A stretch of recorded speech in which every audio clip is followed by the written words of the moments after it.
Hey, what's going on, everyone? Zeusifur here, welcoming you to week 6 of the, week 6 or week 7? Week 6 of the PCL D-League, sorry, I forgot which week we were in, where we're going up against PlatinumHowler, coach of the Coquitlam Red Gyarados. Don't know if I pronounced that right, I apologize if I didn't.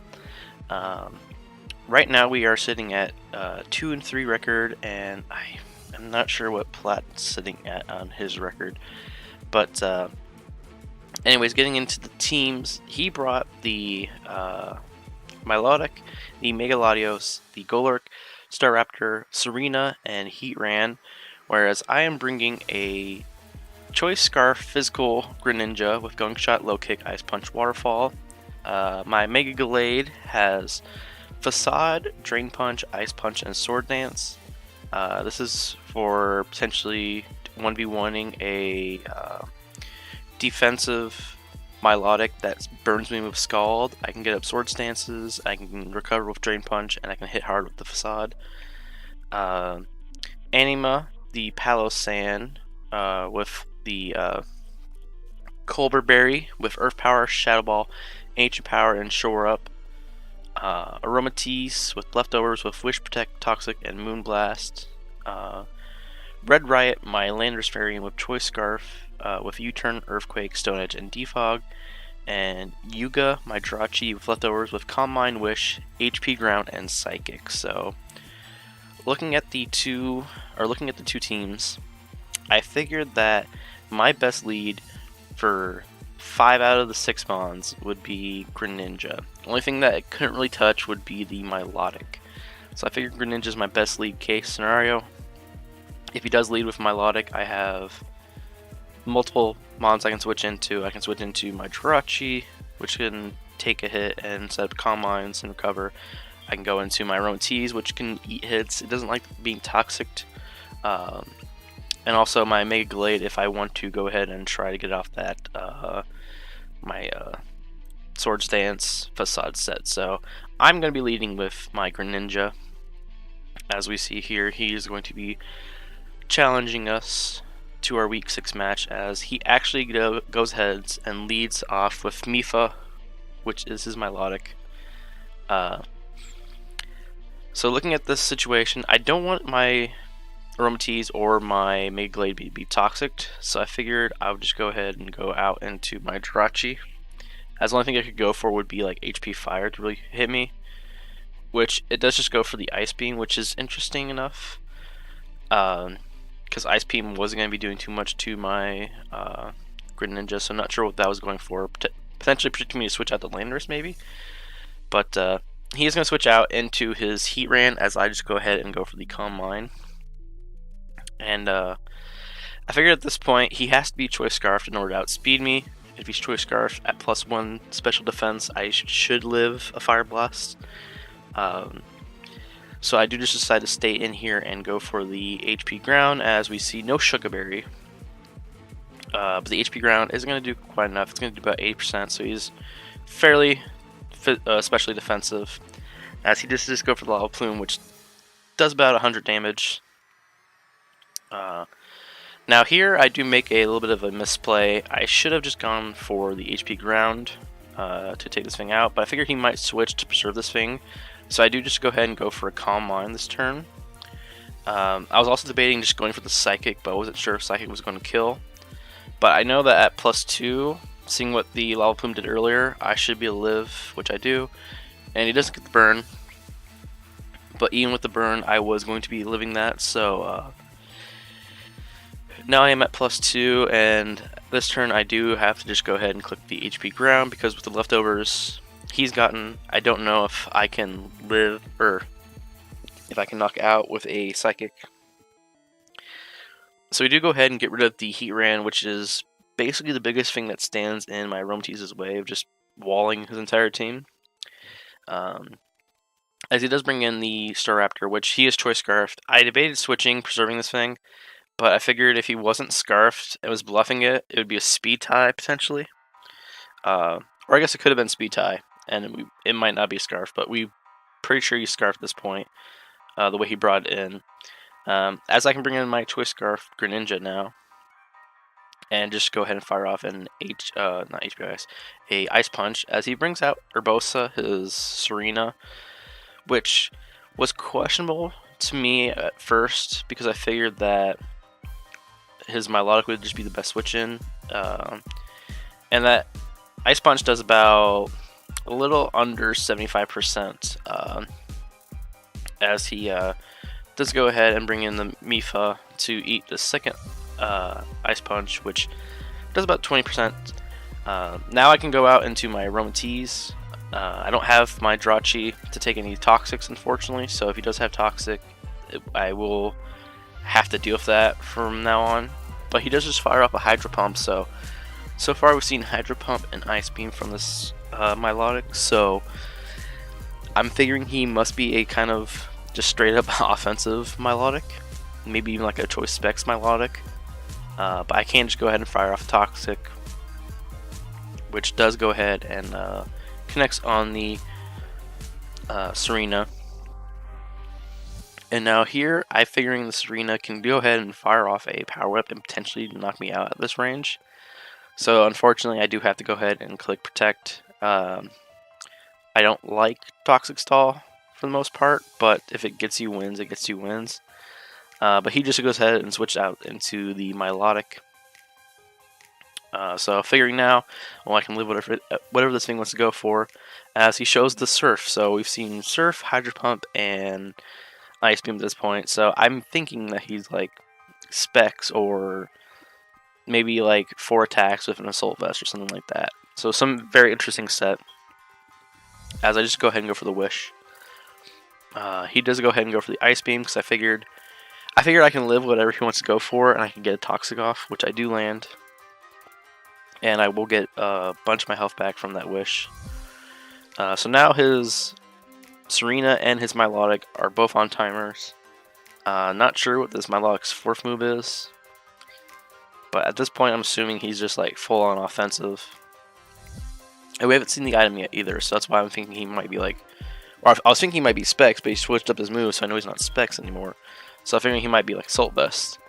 Here he goes out into his Golurk, as I just decided to go ahead and throw off a Moonblast. Nothing on his team resists the Moonblast anymore, and we see that Moonblast almost does about 50% to this Golurk, as I am back up to full health now. I do go ahead and switch out into my Landorus Fairy, as I figured it's immune to the Earthquake, it can live the Heavy Slam, and if he goes for Ice Punch at -1, I can have a chance to live. I do just go ahead and go for the U-turn because I don't want to lock myself into Earthquake against anything, which would then give him a potentially free switch into like his Staraptor or his Mega Latios. And I'd go ahead and switch out into my Palossand, as he actually does go ahead and goes for the ICMZ on the Ice Punch. So had I stayed in on this with my Landorus and not killed it for some reason, this Sub-Zero Slammer would definitely have killed even at -1 because it is quad effective, but because it's only 2 times super effective and because I am max physically defensive, I eat that up pretty well. As he does go ahead and go for the Shadow Punch, trying to take me out real quick, but I do live. I go for the short up here. So I'm going to get a lot of that damage off. Basically all at this point I've taken was the Shadow Punch damage, so here he goes for another Shadow Punch. I could have short up again to be at a higher HP at the end of this, but I figured I'm just going to go ahead and click the Shadow Ball just to knock this thing out. I don't want to risk like potentially any crits or anything like that. And now he brings out his Mega Latios. And I figured I could save this thing. I could just switch out into my Aromatisse, which for the most part can wall this thing unless it's like a Calm Mind set, which I didn't want him to have a 3 Calm Mind, so I just decided to stay in and sack off my Palossand. I figured I don't need Palossand too much anymore. It would have been nice for like the Staraptor, but at that range I was debatable living the Brave Bird anyways. So I did bring my Aromatisse in as he goes ahead and switch out into his Milotic, as I did just go ahead and fire off a Moonblast. Once again, not wanting him to set for free, Not wanting to click Toxic because I figured he might have Substitute, and I didn't want him to get his Substitute up for free. So we see here that he does go ahead and has Recover. So I know he's not Assault Vest. We know he's not choicing anything. He's not Leftovers. So I'm figuring like maybe some kind of like berry for like maybe my Rotom Heat. He might be the Wakan Berry. I'm not sure what he might be. Besides that, he does go ahead and go for the Ice Beam, as I am just going to go ahead and kind of stall him out here. So I might actually fast forward this a little bit, maybe. Or is there a way fast forward? Okay, I won't fast forward for this, I guess. But basically, what's going to happen over the next few turns is he's going to keep hitting me. I'm going to keep I'm going to keep wishing and hitting Moonblast, as he also goes heads and he recovers. So this is going to go on for a few turns here. So yeah, here I figured he might just go ahead and go for the attack, predicting me to attack. So I figured I'm just going to go ahead and protect, get to full HP, but he decides just to go ahead and click Recover. So he made the safer play on his part. Although after he recovered, if I had Moonblast, he might have been in range of toxic damage. Because we'll see here. No, probably not. Actually, he probably would have lived. So, good play on his part. Here he does just go ahead and clicks the Hydro Pump. As once again, I am just going to go ahead and click the Wish. And I believe on this turn, I decide to not click Protect. And just go ahead and go for the kill. As we'll see here if it happens. Yeah, he's going to... Oh, no, he just straight up dies to that turn to toxic damage. So, Aromatisse does pick up the kill because of the Toxic, so now he brings in his Staraptor, and seeing that he brings this Staraptor in, I know I can't live a Brave Bird at the range I'm at, but because I did click Wish the turn before, I'm totally going to be clicking Protect to get up to full HP. As we'll see here, he does go ahead and click the Brave Bird, and this is going to just do massive recoil to him. If anything, even if he takes me out, this is going to do so much recoil to him. As we do see, I do live on 32 HP, and I'm going to Wish here. So I had debated just clicking Moonblast and just putting this thing potentially out of the game, but I figured I wanted Aromatisse to be as healthy as possible for the Mega Latios in the back. So I do go ahead and Wish, I do go ahead and Protect, as he's going to go ahead and go for the Brave Bird. And then here again, I figured, do I want to sack this thing and let this thing just take more recoil damage? But I do decide that Aromatisse is just way too important for that Mega Latios. So I do go ahead and go out into my Landorus.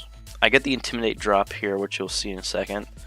But that doesn't matter to Staraptor. Staraptor does not care about attack drops because, as you'll see here, with the Brave Bird, he's going to go ahead and do more than half. And he's going to outspeed me, so I figured I don't need Landorus at this point. I'm just going to go ahead and sack it. So I do go ahead and sack off the Landorus to the Staraptor, which does take even more recoil damage.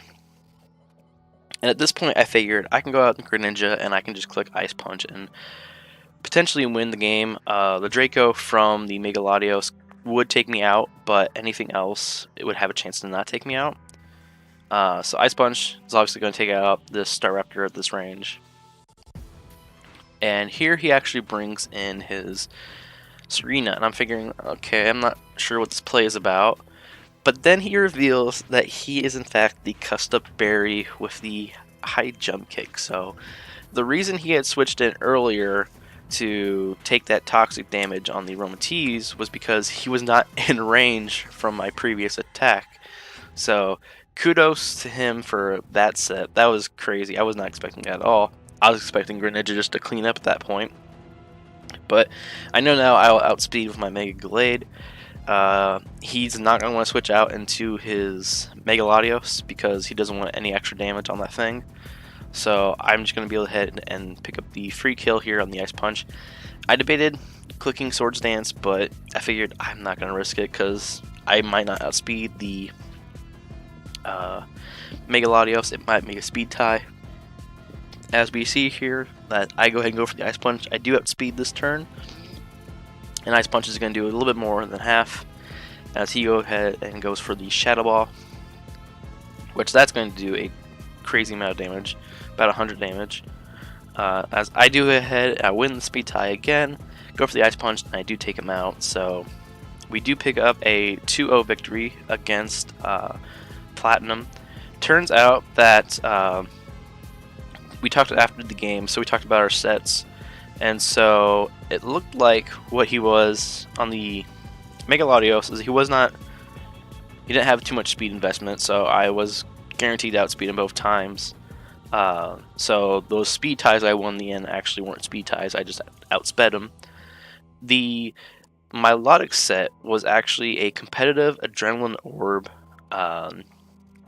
set, which was supposed to be for my Landorus lead. Had I led with Landorus and had he led with his Milotic, he would have gotten so many boosts, and I don't know if I would have had the answers to it. Jirachi might have been able to live one, Aromatisse might have been able to live one, but then after that, it would have kind of been up in the air. I would have had to just try to get some toxic chip damage off with Protect, and then bring in my 2 Scarfers and hopefully do something with it. So that was a really crazy set. Once again, the Serena set was crazy as well. But good game to Plat. I think we played pretty well. Made some misplays, I think, with the Jirachi in particular.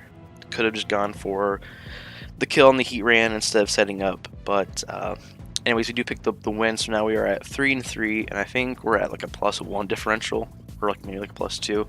So basically, we're kind of just right there in the middle record. So I know that right now there's only 4 weeks left, and 3 coaches ahead of us in our conference, and only the top 3 get ahead of us.